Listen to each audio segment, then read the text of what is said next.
Espace TV, le 22h.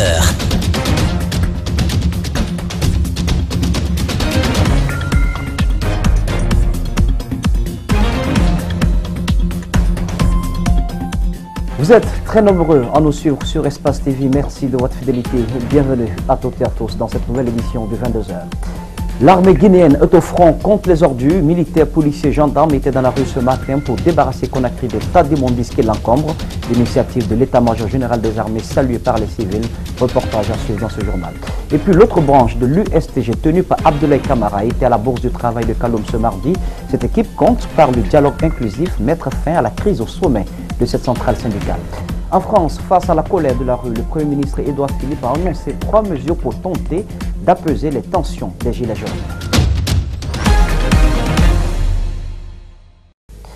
Œuvrer pour un dialogue entre militaires et civils fondé sur le respect, c'est bien l'objectif visé par cette initiative de l'état-major général des armées. Les hommes en uniforme partent au front aux côtés des civils contre un ennemi commun, les ordures.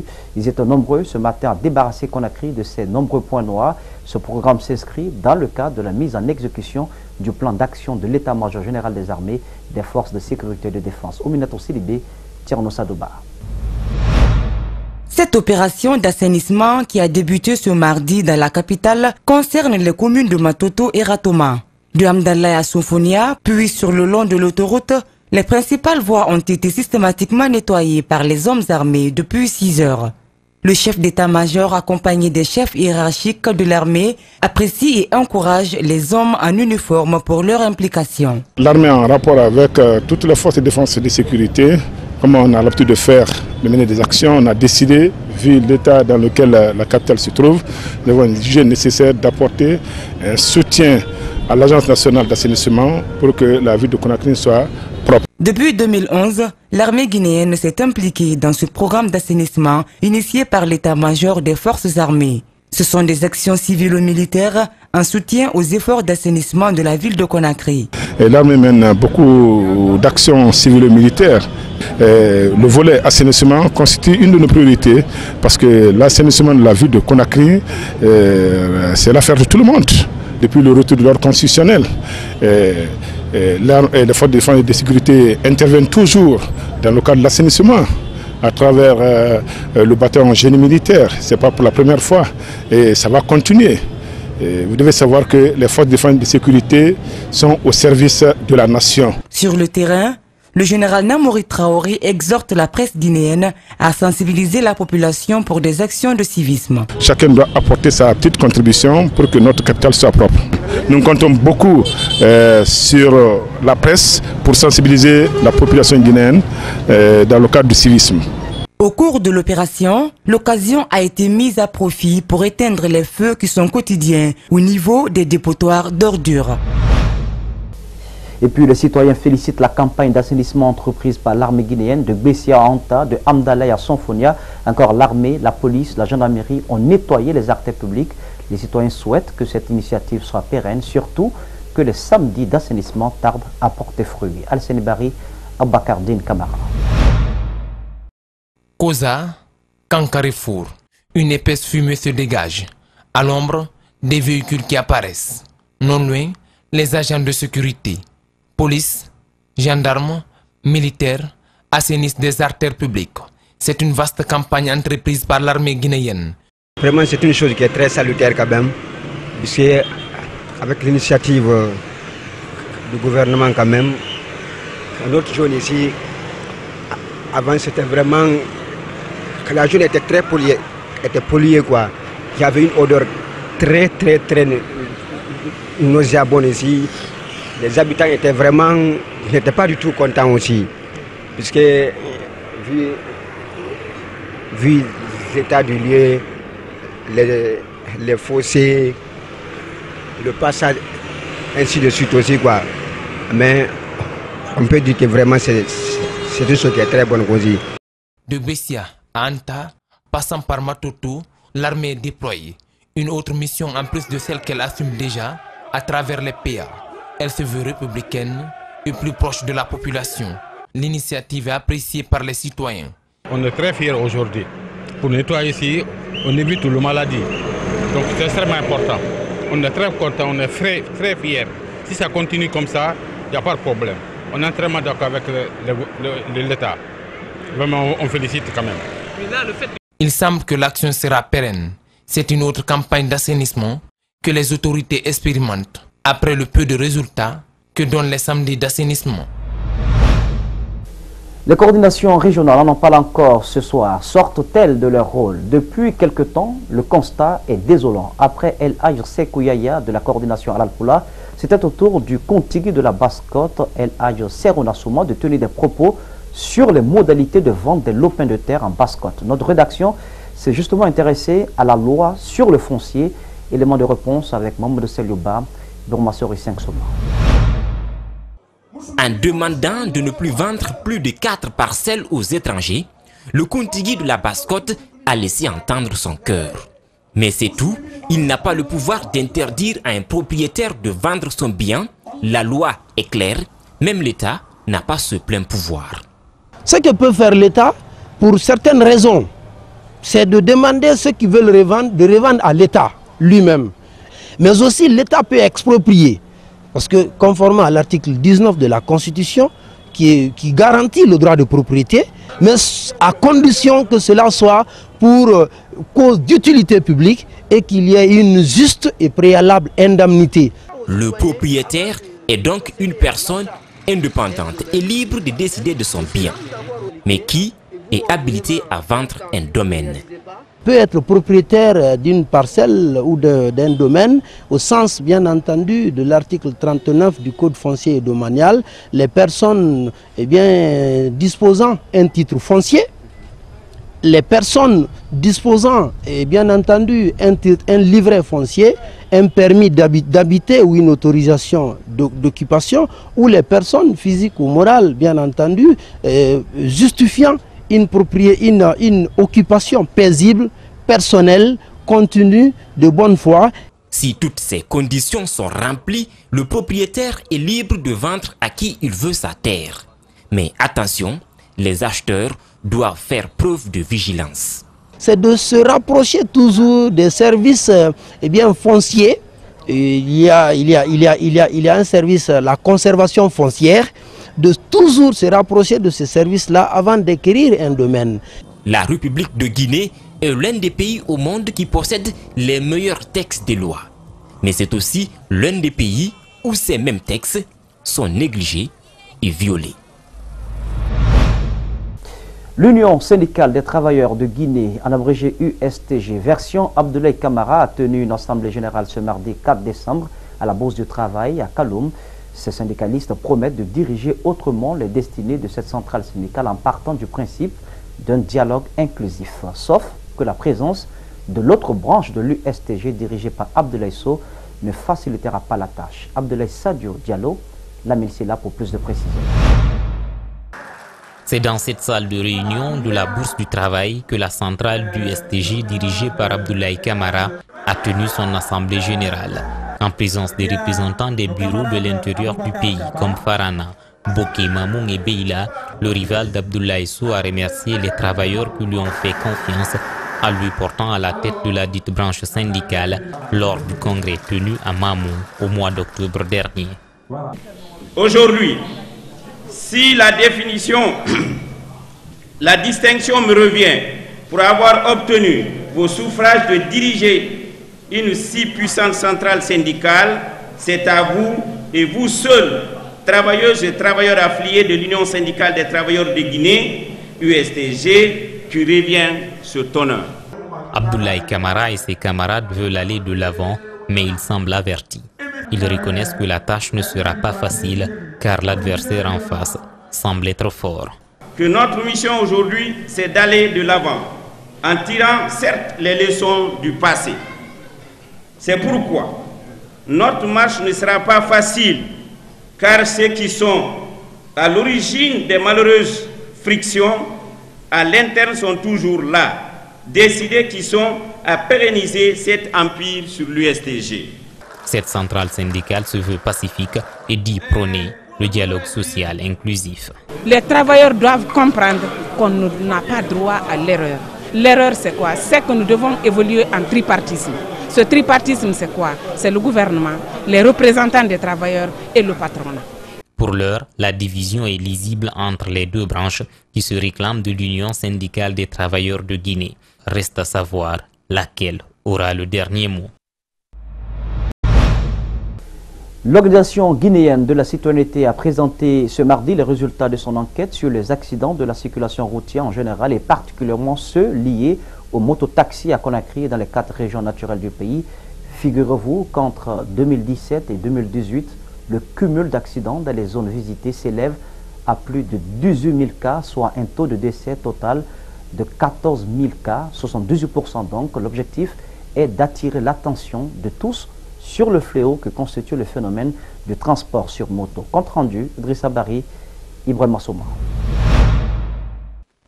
Dans ce rapport, l'ONG révèle qu'en 2017, le pays, à travers les zones ciblées, a enregistré 8 573 cas d'accidents, dont 2062 sont causés par les mototaxis, pour 576 cas de décès.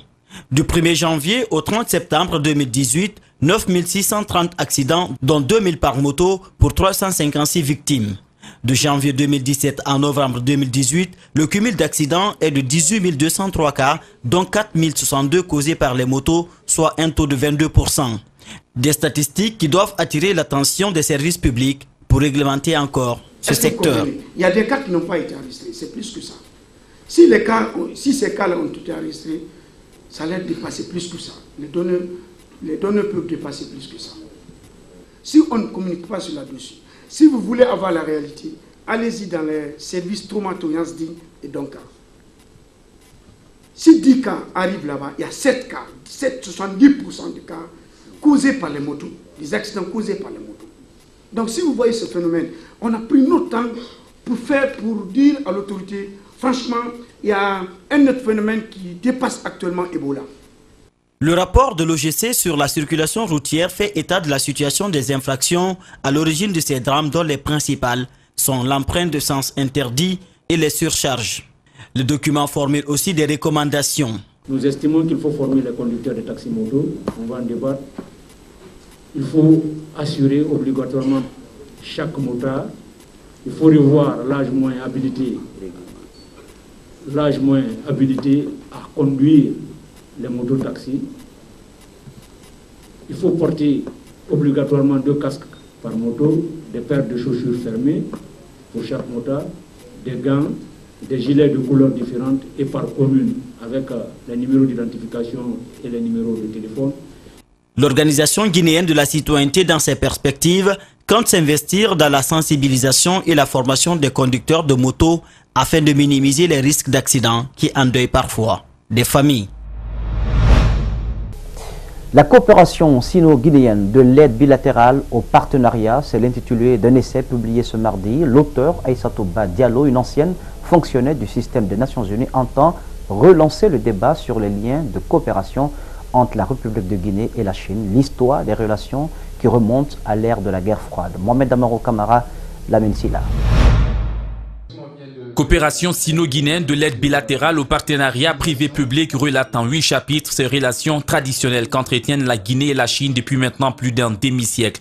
Aïssatou Ba Diallo, fonctionnaire international rompu, décrit une coopération fort exemplaire qui a le mérite d'avoir survécu à tout ce qui est apparu comme obstacle, les changements politiques, socio-économiques qu'ont connus les deux pays. Le partenariat public-privé dont je parle, qui s'est développé à partir de 1968, là, ce n'est plus seulement la coopération de pays à pays, d'État à État. Là, ce sont les grandes entreprises et sociétés chinoises qui traitent directement avec les États. Cette relation scellée à l'époque de la guerre froide a connu bien de péripéties et a été surtout profitable à la Guinée dans le cadre de son développement socio-économique. Les infrastructures, le renforcement des capacités, le développement des ressources humaines, dans tous ces aspects, on a besoin de l'accord des partenaires bilatéraux et avant tout de la Chine. Les aides de développement apportent certes beaucoup aux pays tiers et au-delà du partenariat gagnant-gagnant, parlant de la coopération sino-guinéenne, la Guinée devrait s'inspirer du parcours de la Chine, de l'avis de l'ancien Premier ministre Ahmed Tidiane Souaré. La Chine a une tradition d'effort et de courage, une tradition de combativité, une tradition d'initiative. Pour ceux qui ont visité la Grande Muraille de Chine, qui a été réalisé à l'époque, ils se rendent compte que c'est un peuple qui est au travail. C'est un peuple qui est au travail. Un essai qui tutoie progressivement le chemin du succès avec déjà plus de 150 exemplaires écoulés via Amazon. L'auteur, faut-il le rappeler, n'a pas occulté les nouvelles priorités et les perspectives de cette coopération sino-guinéenne. Catholic Relief Service, en abrégé CRS, fête son 75e anniversaire. En prélude à cette cérémonie prévue vendredi prochain, cette organisation chrétienne a tenu un point de presse ce mardi à son siège à Kipé, dans la commune de Ratoma. Il s'agissait pour elle de faire connaître davantage l'institution à la population guinéenne. Mariam Fodé Camara, Mohamed Aloussène Camara pour le compte-rendu.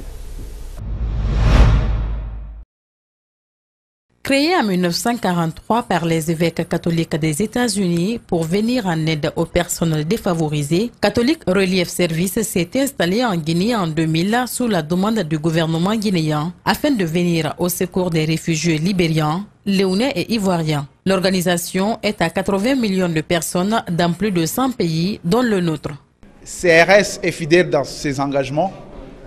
Nous avons été invités par le gouvernement et nous avons été invités par l'Église catholique de Guinée pour justement donner un appui, amener notre expertise pour qu'on puisse avoir des projets qui ont des impacts sur la population. Donc CRS va continuer à intervenir en Guinée dans le futur. On n'a pas... Même s'il y a réduction de projets, CRS va rester pour continuer à appuyer la population guinéenne. L'organisation réalise des projets financés par des bailleurs dans le domaine de la santé, de l'éducation, de la sécurité alimentaire et la gestion des conflits dans 25 préfectures de la Guinée avec ses partenaires. La particularité de CRS dans ces interventions, c'est que nous ne mettons pas en œuvre directement nos projets. Nous travaillons toujours à travers les partenaires. Donc ça, c'est l'unique aspect de CRS qui est différent des autres organisations qui opèrent en Guinée. Pour ce 75e anniversaire, Catholic Relief Service prévoit plusieurs activités comme la journée porte ouverte pour valoriser les réalisations des projets effectués durant ces 18 années de présence en Guinée. Donc j'invite la population guinéenne de passer au bureau de CRS pour voir ces réalisations. Catholic Relief Service compte de nos jours 91 employés, dont 79 nationaux, 9 étrangers et 3 stagiaires, parmi lesquels 17 femmes. Et mot d'espoir, Luka Modric entre dans la cour des grands. Un Africain est également dans le top 10. Le Ballon d'Or 2018 a été décerné le 3 décembre. Les 10 années de domination sans partage de l'Argentin et du Portugais ont été tournées dans cette distinction. Des joueurs comme Eden Hazard et Kylian Mbappé ont glané des points. Par contre, le Brésilien Neymar a lourdement chuté de la 3e place à la 12e. Mamadou Sadio Baldé pour plus de précision. À 10 ans, il entame sa carrière footballistique dans un pays alors en guerre. 23 ans après, il rayonne sur le toit du monde. Luka Modric, Ballon d'Or 2018, met un terme à 10 ans d'hégémonie parrainé par les phénomènes Lionel Messi et Cristiano Ronaldo. 2018 est pour Modric le couronnement de plusieurs années de travail. Cette saison, avec son club le Real Madrid, il a remporté la Ligue des Champions. Il a aussi disputé la finale perdue à la Coupe du Monde avec la Croatie qu'il a porté en maître en tant que capitaine et termine meilleur joueur de la compétition. Ceux qui ont voté ont surtout vu un joueur qui épaule la défense, organise le jeu au milieu et nettoie les buts pour les attaquants. Longtemps numéro 1, Cristiano Ronaldo a dû se contenter de la 2e place. Les Français Griezmann de l'Atlético de Madrid et Kylian Mbappé du PSG pointent respectivement aux 3e et 4e places.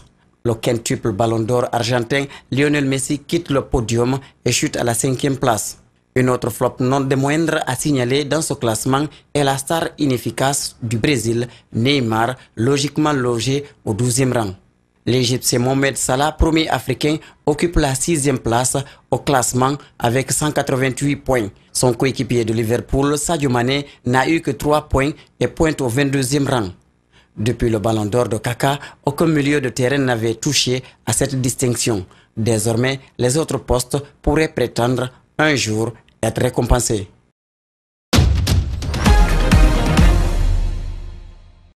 De cet élément sport, nous nous rendons donc dans l'Hexagone où le Premier ministre Édouard Philippe a annoncé mardi 3 mesures pour tenter d'apaiser la colère des Gilets jaunes, un geste qui pourrait se révéler économiquement coûteux pour le gouvernement français. Mes chers compatriotes, après avoir entendu cette demande exprimée par à peu près tous les interlocuteurs que j'ai rencontrés au cours des consultations de ces derniers jours, je suspends pour une durée de 6 mois ces mesures fiscales. Enfin, les tarifs de l'électricité et du gaz, qui devaient augmenter en début d'année, n'augmenteront pas durant la concertation et donc pas durant l'hiver qui s'annonce.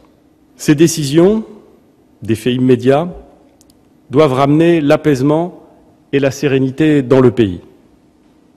Elles doivent nous permettre d'engager un vrai dialogue sur l'ensemble des préoccupations qui se sont exprimées ces dernières semaines. Voilà donc, mesdames et messieurs, ainsi donc prend fin cette édition d'information cadrage pour vous. El Haj Aliouba était présent à la régie Mafata Sano, Lamine Sidibé, le tout sous la supervision technique d'Ali Kabade Francis Collier. Ne l'oubliez pas, l'info c'est aussi au bout de votre doigt sur le www.espace-tv-guinée.info, partenaire sur le programme sur Espace TV, la télé de notre planète.